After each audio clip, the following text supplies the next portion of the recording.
Three, two, one. Hello and welcome to This Day in Esoteric Political History from Radiotopia. My name is Jody Avergan. And shout out to everyone who is watching this on our YouTube page. I think people know that. Do they know that? We have a YouTube page. Occasionally we do these video episodes when there's a special occasion. And I guess a Sunday before the general election counts as a special occasion, right? Nicole Hemmer of Vanderbilt and Kellie Jackson of Wellesley. Hello there. Hello, Jody. Yes. I feel like the entire run up to the election at this point now is a special occasion. I think we every day. Yeah, I know. We did our October surprise episode, and I think every day in October will bring new terrible surprises. Oh, we shall see. And we have one more October surprise related episode coming up where we're going to look back at 2008 and the financial crisis there and John McCain's reaction to that. But we've decided that on Sundays between now and the election, and then maybe just a little past the election, so that's 4 or 5 episodes, we're going to do this, which is get together on a weekend morning and kind of mostly talk about this year's election. I know we're a history podcast. I know you can get takes about this year's election, lots of other places, but we also know that a lot of our listeners want to hear what we think about the election. Mm-hmm. We have things to say about this year's election. And moreover, one of the goals of this show was to kind of like give people and give ourselves a little historical lens through which to process the moment. And so we will, of course, talk a little bit about some historical stuff that feels like it can break down this week. Aside from the election, how was everyone's week? I mean, we rarely do this, get together and just chat on a Sunday morning.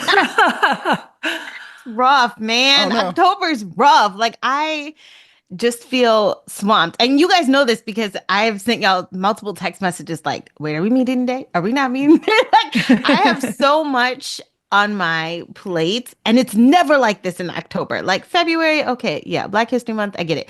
But like October has never been this busy, this But is it like the start of the school year plus an election year it's plus school year, it's election, it's still we refuse stuff. Right. It's like chair stuff for my department. It's like it's bonkers. It's my kids and their activities, and it is a lot. I want October to be over. Like I felt like September was 8 weeks long. Okay. We're 4 days into October, and I was about to say this is a very bad sign. sign. This is why I'm like, I need help. I need help. I'm understaffed. I am understaffed. Yeah, that's how I feel. Well, and you can probably hear who's keeping me busy in the background because my little Cooper has a squeaky toy. So shout out to the squeaks in the background. Yeah, I mean, the run up to the election is always a really busy travel time for me. So I am blanketing the country with trips between now and Thanksgiving. So I'm a little travel lagged, but it's also every time I look on Instagram, you're in a different I know corner of the country. Just came from Chicago. I'm going to Virginia. I've just got Mississippi a couple weeks ago. I was in yeah, Mississippi and then North Carolina. So just, you're on the campaign trail. That's right. I am getting to a lot of swing states, which I'm excited about. I've got North Carolina, Virginia. Ohio isn't really a swing state anymore, but anyway, I'm ending it all with a trip to the Netherlands. So good. Like, that's what I'm keeping out hope for. Cool. That'll be great. The weather in New York is kind of beautiful right now, so it's like makes everything a little easier. But I've had a very busy week in a very fun way, which is, I think people know one of the things I also do is I help produce Trevor Noah's podcast, and we are this week. Trevor's in town. All the people who make the show are in town, and we're doing recording 7 episodes in 5 days, and we're just like go, which will be nice. Insane. Which will be nice a few weeks from now when we have a bunch of episodes sort of Right. in the tank. But right now it's a little insane. But there's been some really amazing conversations, and it's kind of nice to just hole up and just sort of make a show that I really enjoy making. So, but it's been a lot of kind of had to clear the decks of everything else, including a little bit of don't feel, if I'm being honest, totally tapped into the latest election twists and turns. Though I will also say, and maybe we could start here, but I do think there's a couple things we want to talk about with this year's election and this last week. But, certainly in terms of polling and the state of the race, and it does feel like there's this interesting stasis right now. And I think maybe even a little bit of a kind of concession on the part of everyone. Like, okay, this thing is going to be super duper duper close. There's nothing that can really happen. We just got to get to election day and just see how it plays out. Obviously, people are doing lots of hard work behind the scenes to move the needle, even a little bit. But it does feel like everyone has just kind of like come to this realization that, oh, this is going to be a very marginal difference. Yeah. Well, that's because, I mean, the debates are over. You know, there's not likely going to be any more debates. There's like, I feel like those were sort of the linchpins that I sort of look forward to. And it's not like the VP debate did anything crazy. Not at all. And so I almost didn't watch, and then my friends pressured me into like, you have to watch. Like, it's your civic duty. I know, right? Like, fine. But yeah, I do feel like it's almost like a holding pattern of just sort of like, we are just trying to land this plane. We don't know where it's going to land. But yeah, that's how I feel. I can't think of another big thing we're waiting on other than the election. There's no interview, I think, that's going to change the game. Right. Jim Comey's going to pop up. Though, of course, we did just come off of October Surprise Week, where we talked about inevitably there's these stories, whether they're like, quote unquote, really big or there's just more media attention. Well, Niki, I'm curious your sense of like the stasis, but then also whether you felt like in this past week there were a couple stories that felt like, okay, these rise above to at least worthy of consideration in terms of how they shape the race. It's definitely a yes and, because there have been, this race has been wild in the sense that there have been all of these historic moments. You have the Trump convictions, you have Biden dropping out, you have the quick coalescence around Harris, and assassination attempts, which you forget about, right? Because there's so much else going on. And then you just had the refiling of the case against Donald Trump for January 6th that was in the news this week. And it does very, very little to move the needle. And I think what we're learning from it, I mean, we knew that we were a very closely divided country and that we have been for a long time in terms of the electorate. But that genuinely nothing is moving the needle is kind of fascinating. And I think speaks to some real underlying problems that will be with us even after the election. Yeah.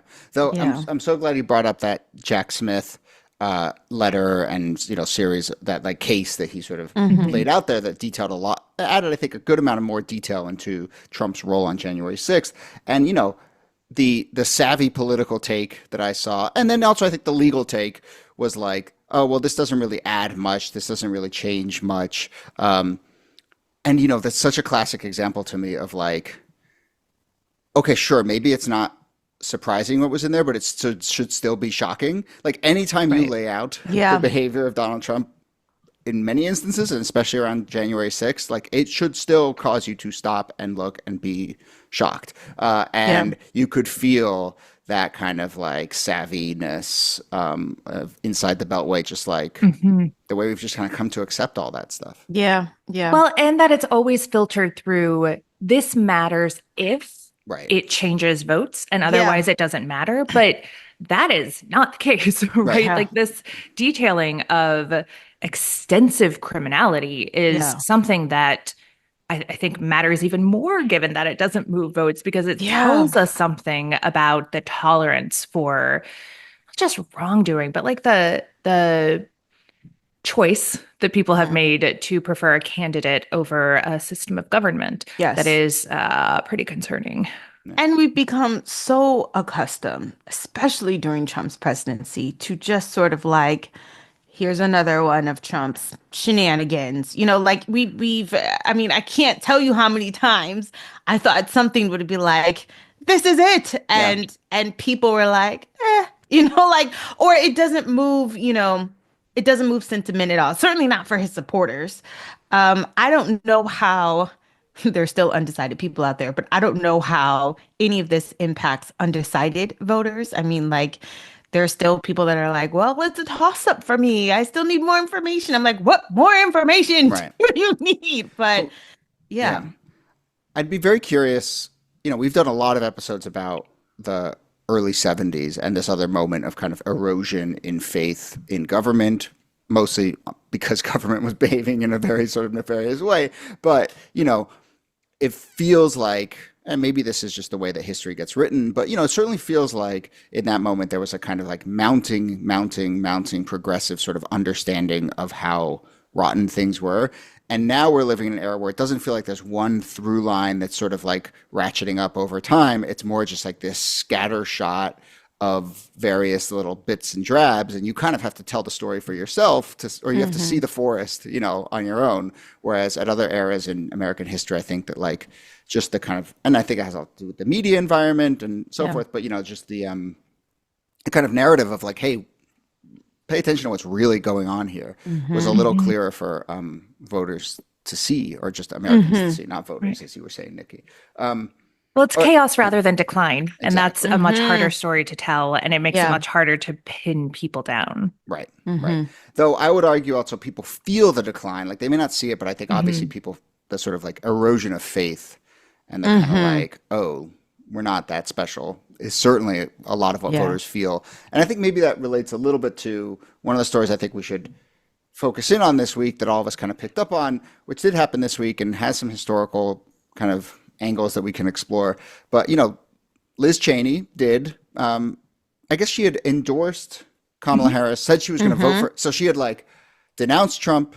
This is actually an interesting progression, right? She had denounced Trump, then she decided to endorse Harris, and then this week decided to actually campaign for Harris. And then moreover, she said her father was going to, vote for Harris as well. But, Niki, do you feel like the Liz Cheney story was kind of the most interesting development this week in the election?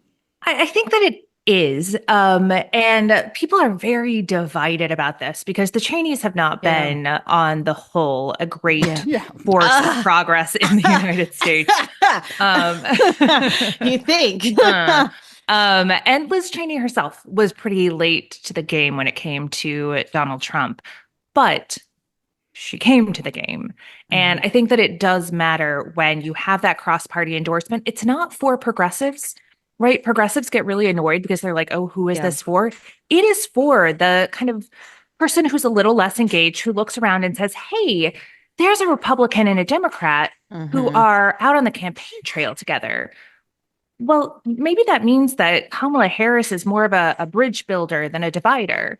And that does actually play into how people understand a candidate, understand a campaign. It's actually a little bit related to the vice presidential debate this week as well, because it, one of the things that both Vance and Walz performed, one of them performed it more than the other, was a kind of neighborliness. That Midwestern neighborliness. And I think there's a big chunk of voters for whom they look at that and they're like, they're nice guys. They can get along with one another. Can we get them like on the same page? Because it seems like this is what we want, Democrats and Republicans coming together. And for a lot of progressives and for a lot of conservatives, that is not the thing that they want. But when you're thinking about those more marginal voters and more moderate voters, there's something very appealing about it. Yeah, I'll agree. I'll say that like for progressives, it feels like it's Kamala more moderate than we think she is, like when you start to see sort of those connections across the divide. But I think for people that just want civility, they're so overwhelmed by the toxicity of politics that it feels like a little more hopeful to see, okay, we can have conversations. We do have things in common. There might be opportunities or possibilities here. And I think people are just burnt out. I mean, like, you can only sort of go so hard so long where people just want to see a little bit more of politics that resemble maybe what their parents or grandparents had, Yeah. Speaking of the parents and grandparents, there are some historical moments of cross-party endorsements worth name-checking, though a lot of these, I think that the nature of them and how different they are than maybe this moment we're in, mostly because Donald Trump is very different from anything else we've seen, I think it's worth exploring. But obviously Colin Powell endorsed Obama. That was a big moment. And I think 2008 brought out a lot of sort of interesting cross-party and celebrity endorsements, which we'll get into as well. But, even going back to the 20s, Teddy Roosevelt endorsed Al Smith, which kind of signaled a sort of shift in the progressive era between realignment between Republicans and Democrats. A lot of people actually surprisingly kind of switched and endorsed Nixon. And I think a lot of that had to do with in the Vietnam era. I think, especially in the first half of the Vietnam era, I think there was just a lot of like hawkishness that drew people to Nixon. In which race, Jody? What's that? In which race was the switch happening with Nixon? 72? 68 or 72? 68. Yeah. 68. Yeah. Okay. Yeah. And then similarly, Jeane Kirkpatrick, who's a lifelong Democrat, endorsed Ronald Reagan in 1984. And I think that's very similar to the Cold War. We've talked about this so many times on the show. The Cold War was just this clarifying, which side are you on kind of moment. And I think a lot of Democrats, hawkish Democrats, kind of rallied behind Reagan in that era as well. That is not why Liz Cheney is coming across and talking about Kamala Harris, right? It is not policy. It is, as you were saying, Niki, Kellie, temperament more than anything. Yeah. So this does feel a little different. I will also say the literature on this stuff is pretty much like, this stuff doesn't really matter, Well, I remember like in let's talk about 2004, that, like Zell Miller came out. He was a pretty moderate Democrat, and he comes out and he endorses George W. Bush. And boy, do they make a meal of it at the Republican National Convention. And that's kind of the idea. It's kind of like the guy's so great, even Democrats love him, or the guy's so great, even Republicans love him. And then there's the other way, right? Lieberman, right? That's famously, and so, but I think that's harder in this election. I don't think you are going to find a lot of Democrats that will come out for Trump. I can't imagine like, and I mean like a high profile. I don't necessarily mean well, like, there's probably a lot of podcasters. Like, no, seriously, like a lot of like bro podcasters who were probably Obama Democrats who have now found their, Elon Musk, right? Who has probably voted for Obama twice and now he's, pro-Trump. So there's a little bit of that. I don't know if that counts as a cross-party endorsement. I don't even know what parties are anymore. To be fair. But like Tulsi Gabbard and RFK Jr., those have been kind of held out as the examples. I do think, and we could talk about this a little more toward the end, but I do think that there is a qualitative difference between kind of outliers in the Democratic Party or like local people. There was in Michigan, the mayor of the largest Muslim community in Michigan came out and endorsed Trump. Podcasters have come out and endorsed Trump. But that is qualitatively different from the former presidents and vice presidents, or senators and representatives, congressmen, coming out and endorsing Harris. Except, and this is sort of when I've been thinking about the sort of effect potentially of the Liz Cheney endorsement and other cross-party endorsements we're seeing in this moment around Trump. Those are qualitative. Those are different, obviously, kinds of people crossing lines to endorse Trump, or vice versa, or Harris. But I think the message that it sends to voters is different from in the past, where it's like Colin Powell says, I give my stamp of approval to Barack Obama as able to handle foreign policy in this way. Or people say, I support Ronald Reagan because of our battle in the Cold War against the USSR. This is much more, the endorsements we're seeing now, I think, are much more about that kind of like affinity you feel towards a candidate. And I see like an expanding of the permission structure to tell yourself a story about how you could find yourself voting for Trump when maybe you wouldn't have, or finding yourself voting for Harris when maybe we wouldn't have. And Niki, you said something when we did our October surprise show, and we talked about the 2016 election and how, Trump was not doing very well around that Access Hollywood tape. And then, as you put it, as a lot of other people put it, Republicans came home, right? And in those final weeks, the ones who still were on the fence or were leaning just kind of found that path to then go into that booth and say, you know what, for all these reasons, I don't like the cut of this guy's jib, but I'm just going to vote for him either way. And happens after January 6th too. Right. Yeah, exactly. sure does. And to me, something like the Cheney endorsement, it just puts another path out there for people to see as possible. Right. Yeah. So it's not about the policy. It's not even about the rational argument she's making. It's just people seeing, oh, she walked that path. that Yeah. path exists. Those Yeah. synapses in my brain could find it, and maybe as Yeah, people yeah. come home or leave home or whatever the opposite of that metaphor is, they just, the range of possibilities for that final kind of like, where am I going to land, just feels expanded when you see these cross-party endorsements. I mean, you see it in the Black community a lot because the Black community is overwhelmingly Democratic, has always voted. Well, I won't say always because, the parties have switched and what have you. But the Black community has overwhelmingly voted Democratic. And so I think maybe not necessarily having like one Black person, but showing like trends of Black Yeah. people leaving the Democratic Party to endorse Trump. Those stats, those numbers do work too, because people will see that and they'll think, okay, well, maybe we have been taken for granted. Maybe we have been,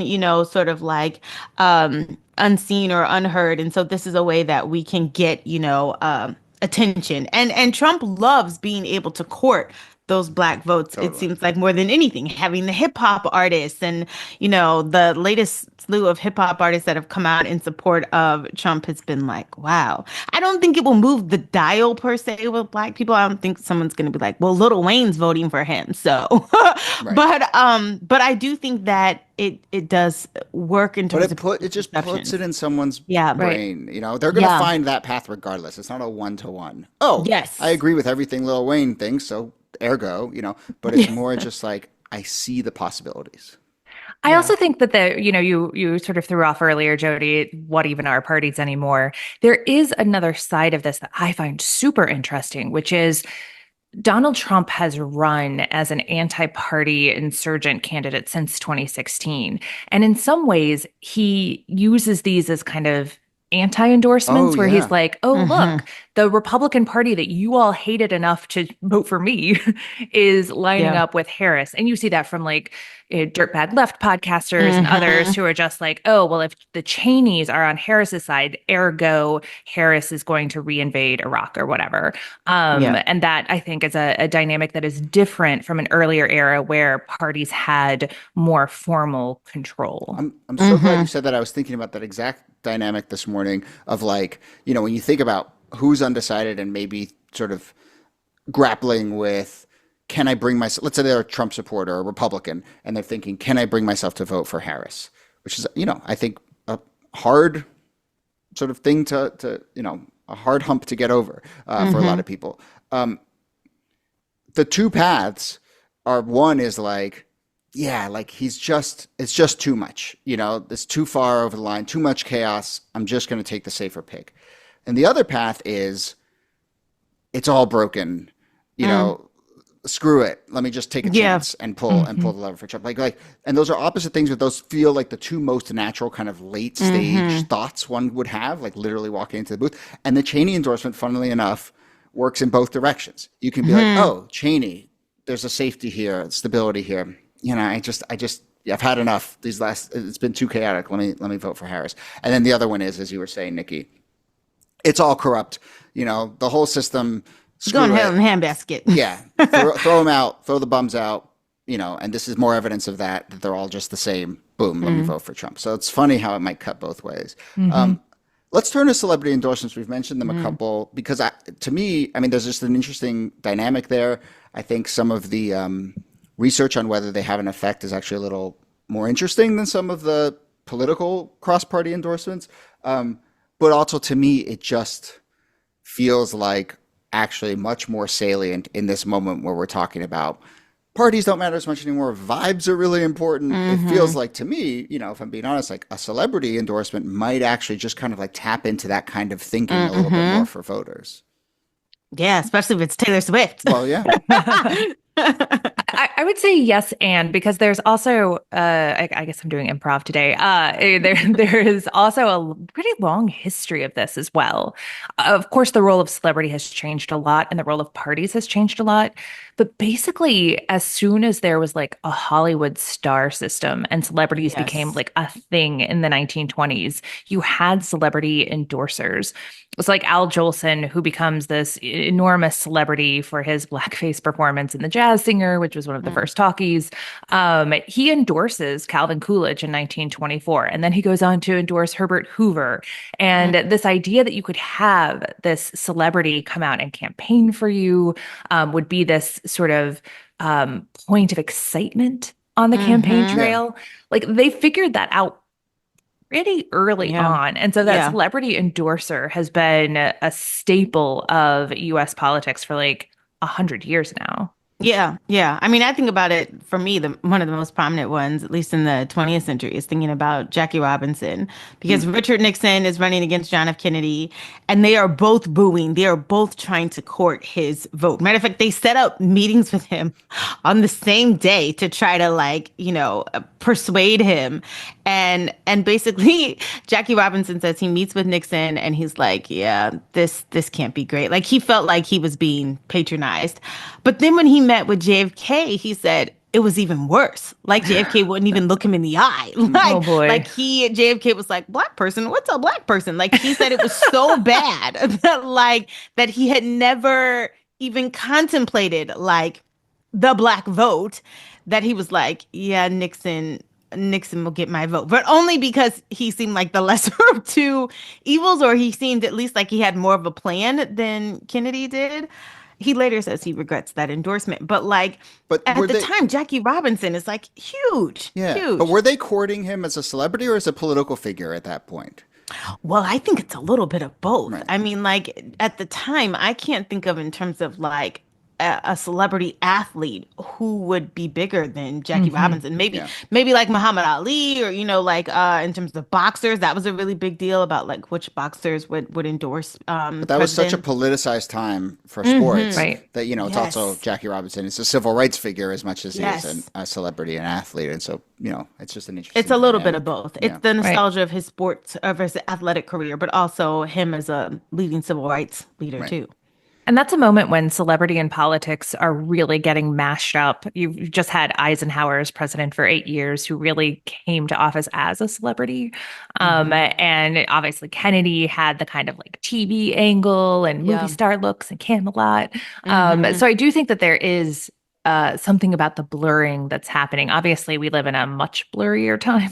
Yeah. But Well, yeah. right. Yeah. We're living a blurry time, and especially because I think politicians are now celebrities too. And so it's Yeah. like, when you look at, I mean, it's funnily enough, like you look at Oprah endorsing Obama, Yeah. one way to look at that is like a celebrity taking a political stance, but the other is to look at it as like one celebrity sort of tapping, patting another celebrity on the back because so much of Obama's campaign and, was about kind of him rising Celebrity. to that level Yeah. of sort of renown. I mean, and obviously Trump like gets celebrity endorsements in part Yep. because they're just like the people who he's hung out with Hmm. being a celebrity over the years. But uh do we have thoughts on, I'm sure you have thoughts on Oprah, Kelly? Like, I mean, that's like the classic one. I think people Yeah. forget that Oprah was fairly apolitical. And then maybe even I would Yeah. argue, I think you argued, Conservative. like, yeah, at least small c Yeah. conservative, if not big c For conservative, sure. For sure. to that She's moment. talked about voting for Republicans before. I mean, she's always said she was an independent, Yeah. but she's definitely talked about voting for Republicans. I'm not sure if she voted for Reagan or not. I don't want to put that out there if that's not true. But But she's like um a rich person. And I think that's yes, like the yes. first way to sort of understand her. She's just wants, And I like, think what's going to help my money? yes, and I think that totally tracks and makes sense. And it's really not until Obama that she says not only is she gonna publicly say who she's endorsing, but she's gonna like stump for him as well.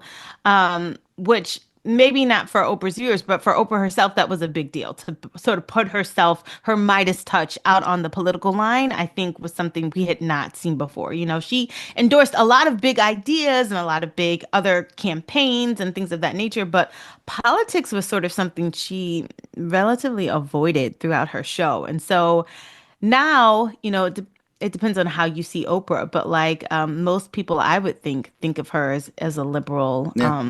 supporter.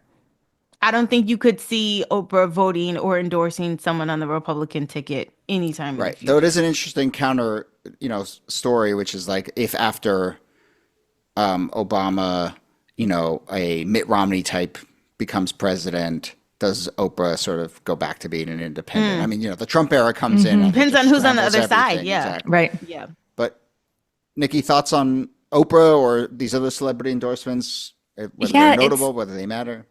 it's fascinating. I mean, I do think they matter at a certain level because, again, as you were saying earlier, Jody, it just opens up paths for people to understand their political choices in more favorable ways.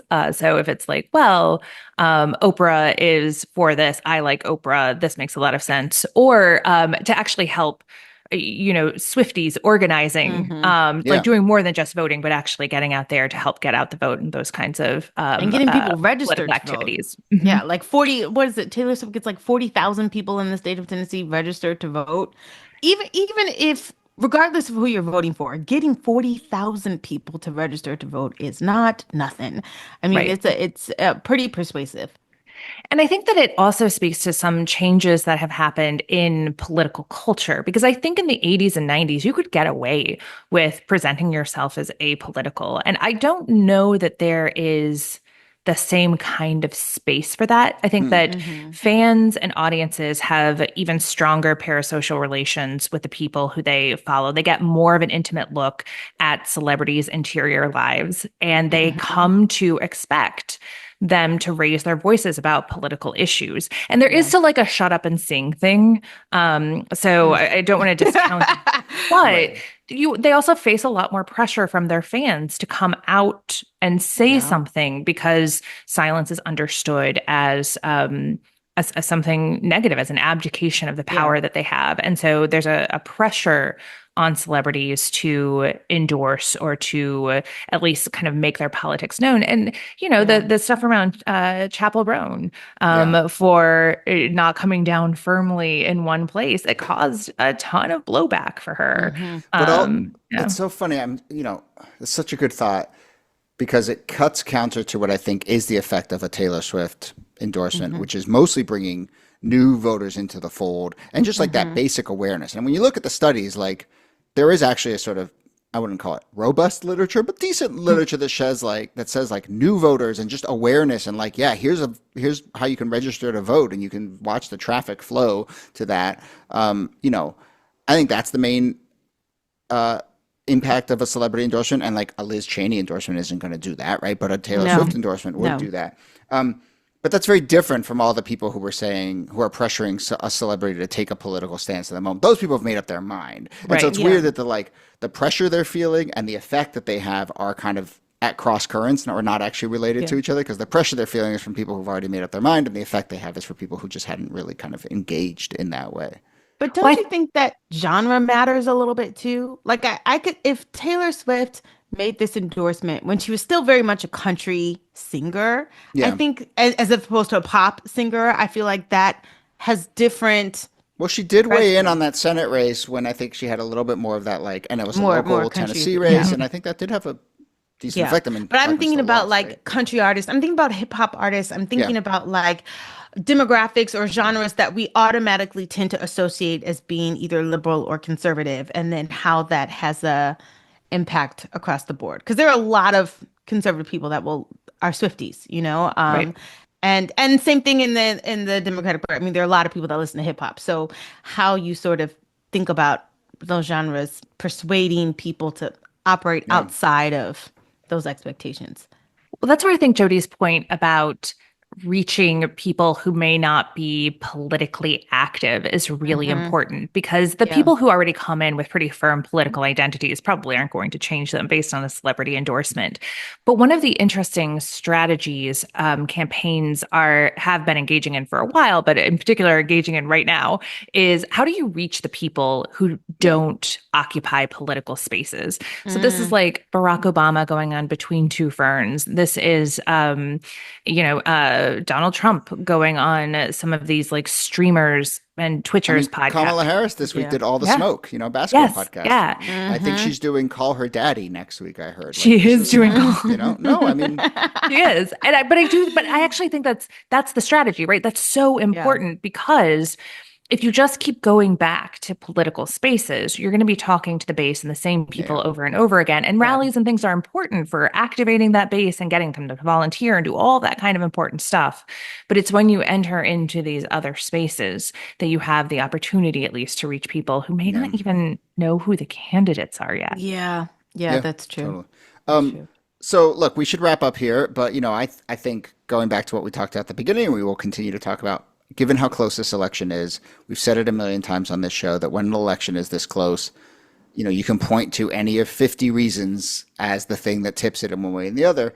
And so I'm, over the course of this conversation, perfectly convinced that a celebrity endorsement or a cross-party endorsement could be the thing that could tip, or provide that path for people to walk in these last couple of weeks, as much as all of the sort of policy work and the campaigning and the get out the vote, and then all of the kind of October surprise stuff. I mean, we didn't even, maybe next week we'll do this, but I think the big obvious possible October surprise is whatever happens in the Middle East, and a deal there or a lack of a deal there or some other development feels like, gosh, we may just not realize that was the thing all along, and who knows. But anyway, all of these are possibilities. And so, I think it is worth stopping and looking at these various endorsements. And I'm sure both sides have a couple more of these stacked up and are being very careful about how to roll them out. And how so strategic. forth. Yeah. Right. Which is another thing I want to do on one of these Sunday conversations is talk about the kind of media environments, which is related to this. But I think it's really fascinating. More than any election in my lifetime, it feels like the campaigns are just talking in different media environments. And it's really, really interesting. But let's get back to our weekends. Thanks to everyone for joining us. This was really fun. Do subscribe to the YouTube page or go back and watch this. If you're listening to this on the podcast and you want to see our faces, you can go back and watch this on the YouTube page. You can also go to our website, subscribe to our newsletter there where we're dropping some other stuff in there, some more thoughts about this year's election. We also have a merch store. I'm trying to plug these mugs. We don't have, next time we'll have one of them, but these pint glasses that we made are They're good. nice. I like them. They're awesome. I should have had mine. I know. Mine's in the dishwasher. Go check those out. But thank you everyone for joining us on the weekend. Let us know what you make of this and sort of this. If you have questions about this year's election, especially ones where we can bring a historical perspective, let us know. We'll be doing this every weekend. And then, of course, our regular programming on Tuesdays and Thursdays. And a lot of that is going to be kind of election-y as well, even though they're historical stories. It just feels like that time in these last few weeks. That vibe. But Nicole Hammer, thanks to you as always. Thank you, Jody. And Kellie Carter-Jackson, thanks to you. My pleasure. Have a good weekend. Bye, everyone.